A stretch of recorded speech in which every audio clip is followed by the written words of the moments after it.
Welcome to the hidden corners where truth and terror collide.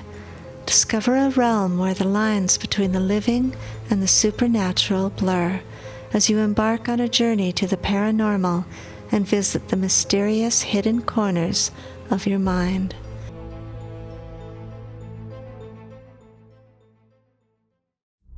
Now, this is Book 4 of the Wolfman Chronicles. This is Chapter 6, The Legend of the Wolfens. We're in Alaska and Mexico. The legend of the Wolfen continues. In the remote wilderness of Alaska, where the northern lights dance across the sky, the dense forests whisper ancient secrets, there lived a tribe known as the Wolfen, men and women who could transform into wolves. It was a time when the boundary between the human world and the spirit realm was very thin, and certain gifted individuals could traverse this boundary at will. These chosen ones were blessed, or cursed, depending on one's own perspective, until they were nearly extinguished by the wolf hunters of old. Those few who escaped were forced to move deeper into the wilderness, where they would remain hidden from the world of men. The story began when a young native hunter named Carl, one night, during a particularly harsh winter when game was scarce, the snow was deep, Carl was hunting in the forest when he encountered an enormous white wolf with piercing blue eyes. Now, this wolf did not attack, but instead regarded him with a knowing gaze. Without understanding why, Carl felt a connection to the creature, as if their souls were intertwined. The wolf, after staring at him, turned and vanished into the shadows. And that night, Carl dreamed of the wolf. Now, in his dream, the spirit of the wolf spoke to him, revealing the ancient secret of the Wolfens. According to the spirit, the ability to transform would now be passed down to his tribe.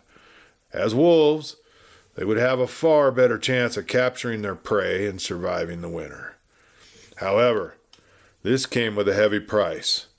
Those who embraced the wolf form would forever be bound to the wild, their human lives fading into the background as their animal instincts took over.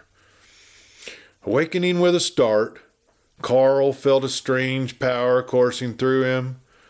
On the next full moon, with the northern lights radiating and dancing across the sky, Carl experienced his first transformation. His body twisted and changed until he stood on 4 legs, a great wolf with glistening black hair that shone under the moonlight. Over time, Carl learned to control his transformations, using his abilities to protect his tribe from threats, both seen and unseen. He soon discovered there were others like him. He was not alone. Others among the Tlingit and Athabascan tribes were also Wolfens, hidden in plain sight. They formed a secret brotherhood, bound by their shared gift and burden. However, the legend also spoke of a dire warning.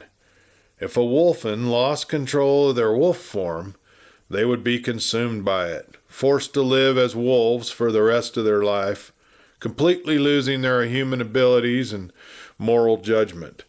They would become ruthless killers, stalking any man or beast within their reach. Now, the legend of the Wolfens endured through the generations, whispered among the Tlingit and other tribes who settled in the vast Alaskan wilderness. As time went on, the modern world began to encroach upon these ancient lands, bringing with it new challenges and threats, and yet the legend of the Wolfens lived on, forever intertwined in the fabric of Alaska's vast, untamed wilderness. Well, the old cabin sat at the far edge of a grassy meadow that had never been mown or cared for in all of its years of existence. The cabin appeared to have been built by old Grizzly himself, constructed from sturdy logs, planks of wood, and old rusted metal. There was glass in the windows that looked suspiciously like broken car and truck windows from vehicles that had long since rusted away. and smoke rose from a chimney in the roof. Sasha opened and unlocked the heavy wooden door, and Jack half carried the old man inside.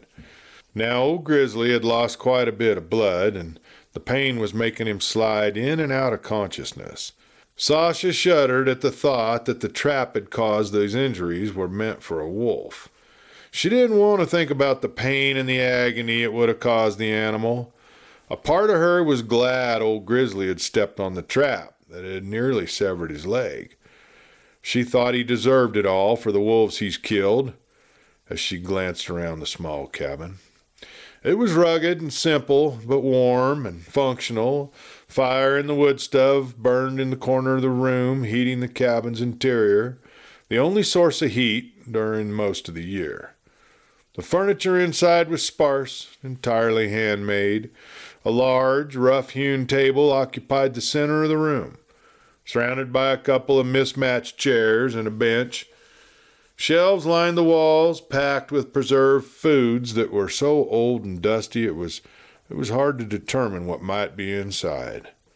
On one side of the room, a small kitchen area held a cast-iron cook stove, a sink with a basin for catching water, and shelving that held an array of well-worn cooking utensils and cast-iron pots and skillets. Herbs and dry vegetables hung from the ceiling, completely covered in cobwebs. Sasha assumed they'd probably hung there since the death of his wife. There was no electricity, but a lantern sat in the middle of the table, but she found some matches near the wood cook stove and lit the lantern. Jack was laying old Grizzly down on his bed, elevating his legs slightly to look at the wound. "We should get you to a doctor," Jack said as he examined the large, gaping wound on old Grizzly's leg. "Don't you dare," Grizzly growled. "Anyways, there's no doctor around these parts. You'd have to take me all the way to Fairbanks, and I swore I'd never lay foot in that town again." "But your bleeding hasn't stopped, and you're going to need stitches," Jack replied. Old Grizzly pointed over towards the wood stove in the center. "Up there, above the stove, is an old tin can. Inside, you'll find a needle and some thread. I'm sure your lady friend there knows how to sew. Most women do." Sasha's eyes got wide with thought of stitching his leg up. "No way am I going to do that. I wouldn't know where to begin," she quickly stated. Old Grizzly looked at her. "You either leave me here to bleed to death and get yourselves on out of my cabin, or you stitch me up and stay for dinner," he growled. Well, Jack looked at Sasha and nodded his head. "I'll do it. I've had to stitch up cattle a couple times, and I'll need a pot of boiling water to sterilize the needle and thread, and look around for some bandages or gauze or anything that we could use to stop this bleeding." Well, there was a small sleeping area tucked into one corner of the small cabin, with a simple, sturdy bed frame made from local timber, covered with thick blankets and furs.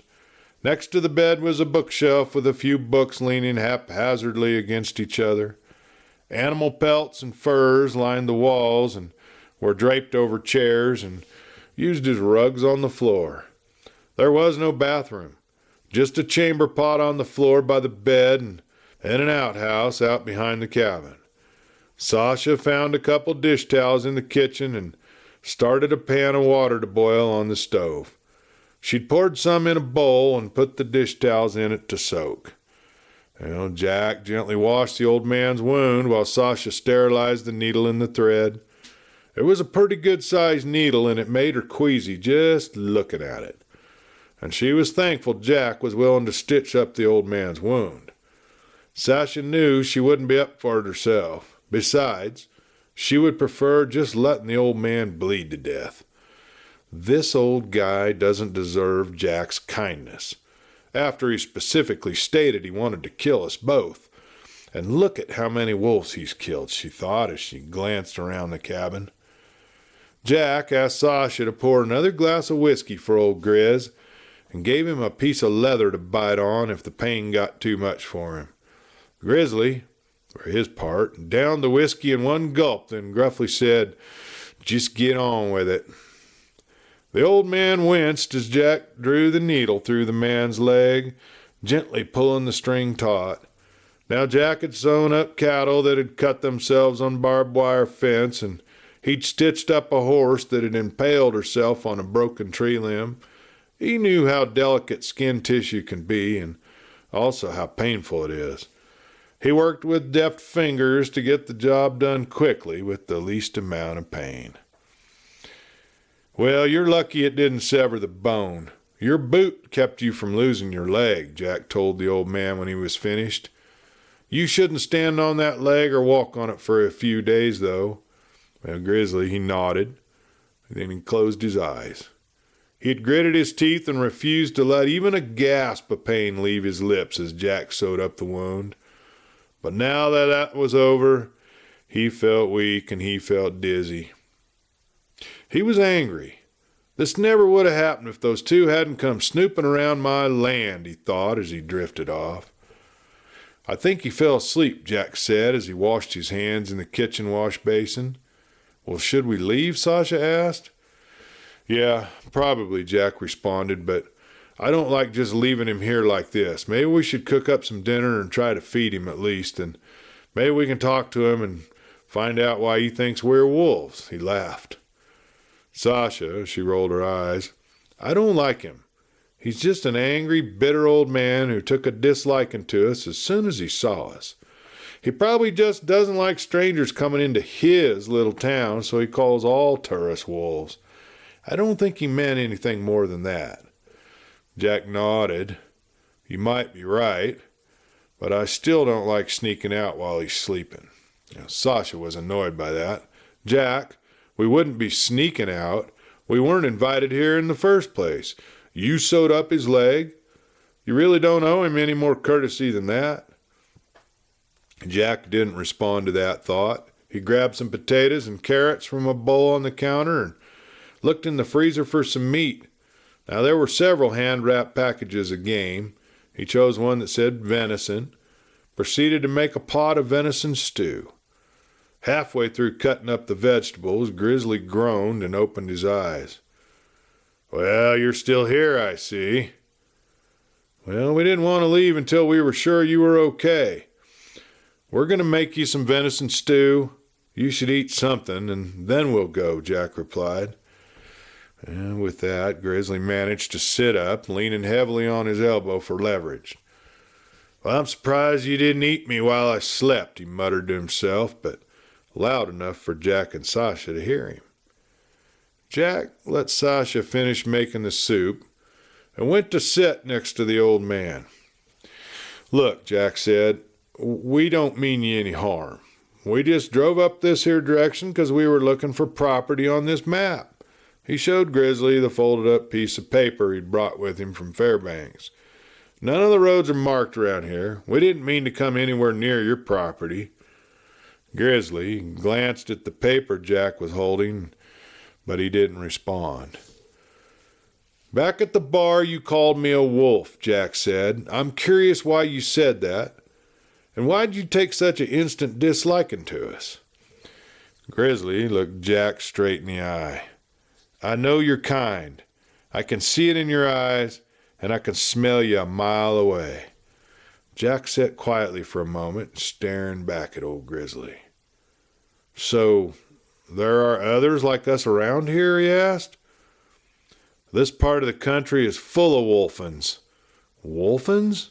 Jack looked puzzled. He'd really never heard that term before. Old Grizzly, in his raspy voice, told Jack and Sasha the legend of the Wolfen tribe. Men and women who could turn themselves into wolves and back into human form. Mostly, they come out at night to hunt. They don't like to interact with human folk much, mostly stick to themselves and live out in the forest away from everyone. But sometimes, the evil ones come. They're the ones who can't change themselves back to humans, and they'll kill anything that crosses their path. "Well, even if you think we're wolfens, we obviously aren't evil ones because, well, we're here in our human bodies," Sasha replied as she brought a cup of freshly brewed coffee to Jack and to Grizzly. and the soup's almost ready." "As far as I'm concerned, the only good wolf is a dead wolf," Grizzly replied. Catherine quickly retorted, "Wolves are beautiful creatures, and they mostly leave men alone, unless they're hunted or cornered," she argued, letting her anger show a bit. "Tell us about your wife," Jack said. Grizzly looked down into his cup of coffee. "Well, she was the love of my life, my sweet Jezebel. She was a wolfen, and that's why I know how to recognize your kind. But she was sweet and kind, and I loved her more than life itself. And that's why I know it was wolves that done it. She would have let them in. She recognized her own kind. But I was out hunting. When I returned, she was tore to pieces. I don't know why they did it, but I vowed on that day to kill every wolf I could." "Look, we're sorry that happened to you," Jack said, "but you say your wife was a wolfen. So you know there are good ones and bad ones." Sasha spoke up angrily. "And you know that killing wolves is not going to bring your wife back." The grizzly smirked at that. "So, you're planning on buying up some land around here and creating a wolf sanctuary? Is that it?" "Yeah," Jack sighed. "In a way, I guess you're right. At least as far as my family is concerned, I have a brand new little niece and nephew to consider. We want them to grow up in a place where they'll be safe. From the likes of you," Sasha included. Grizzly looked her up and down and laughed. The sound coming out of his mouth was like a roar, and it surprised him as well as Jack and Sasha.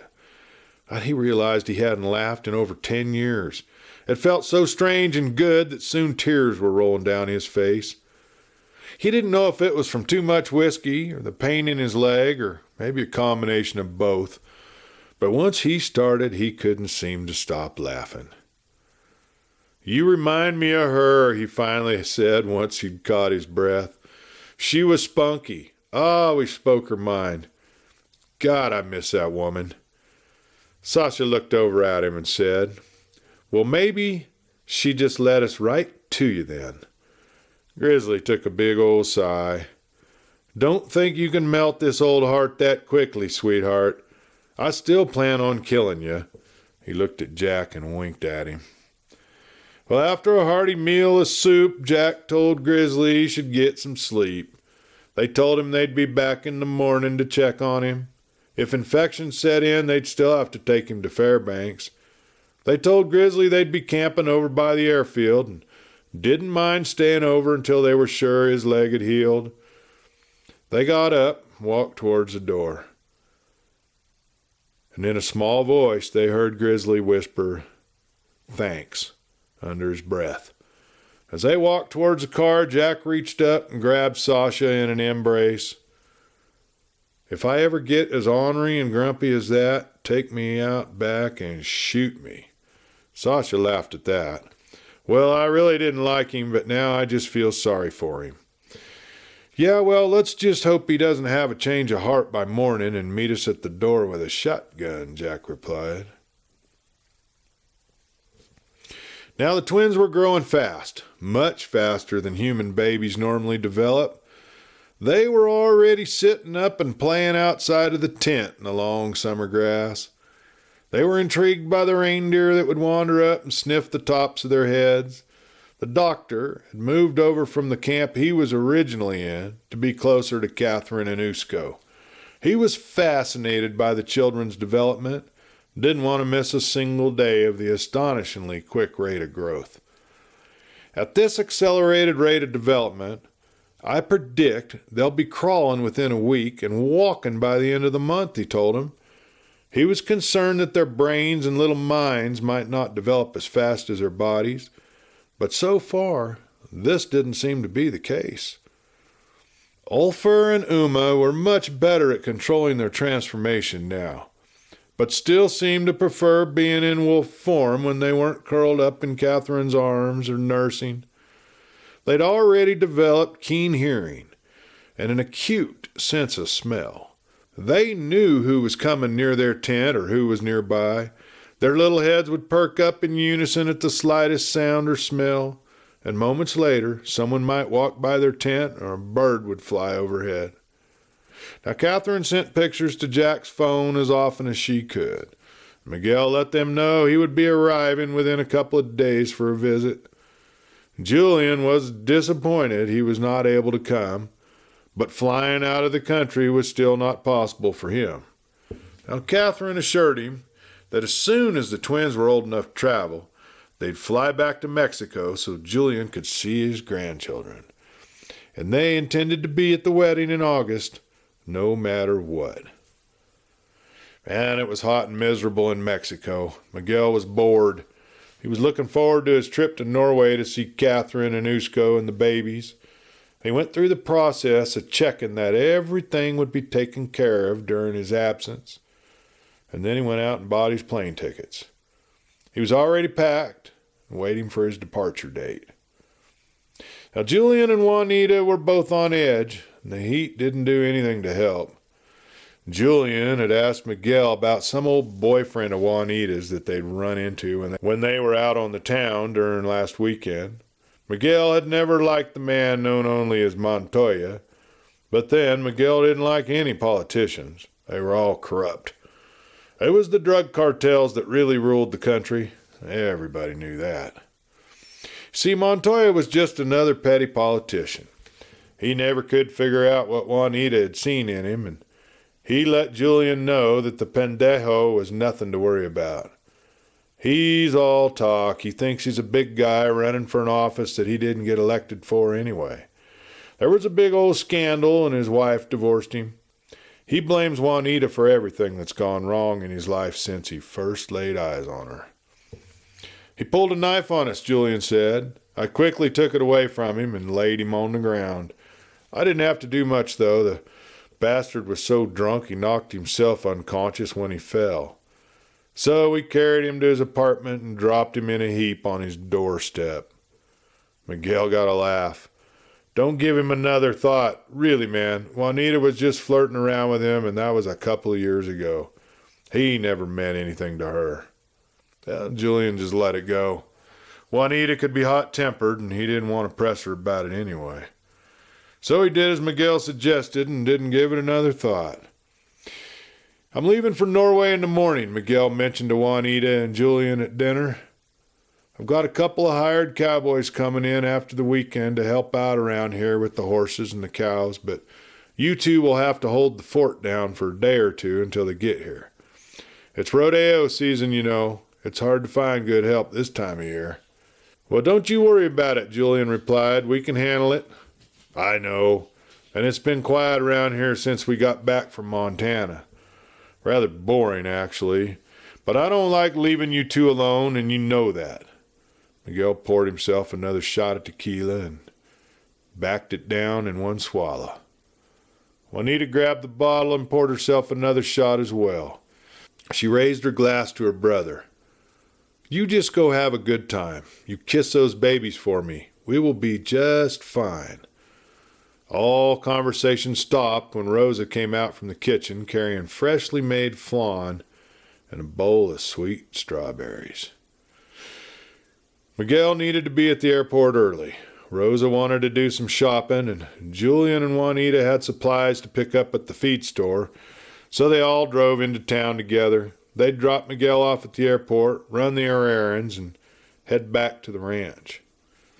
It was early, but the streets were already bustling with tourists and vendors setting up their stalls, offering everything from fresh fruit and pastries and coffee to clothing and boots. The fragrance of freshly picked flowers filled the air and mingled with the roasted coffee. Rosa took her market basket and visited her favorite spots. This was a social hour for her, and she loved catching up on all the local gossip. Now, Julian and Juanita finished their errands and sat outdoors at a little cafe, drinking coffee, waiting for Rosa to finish her shopping. It was nearing noon when they turned their truck onto the highway heading back toward Miguel's ranch. And a truck was coming straight towards them, flying down the road at a very high rate of speed. And why the hell is he such a hurry? Juanita exclaimed as the truck sped past. Suddenly, she felt a sense of dread as she thought she recognized the driver. She picked up speed herself as she neared the long driveway that led to Miguel's ranch. There was a scent of smoke on the air, and then they saw the billowing flames engulfing the hacienda.